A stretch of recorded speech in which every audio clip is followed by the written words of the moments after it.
Boa noite, vó. Olha o que o pai fez na sala. Tira a foto do pai. Vai de lá. Olha aqui. Pegar na fogueira, né, Clara? Gente do céu.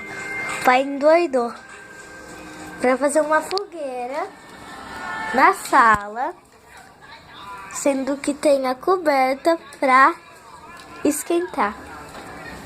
O pai tá muito doido.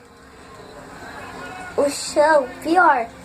Olha isso, a situação do chão que ele vai ter que limpar.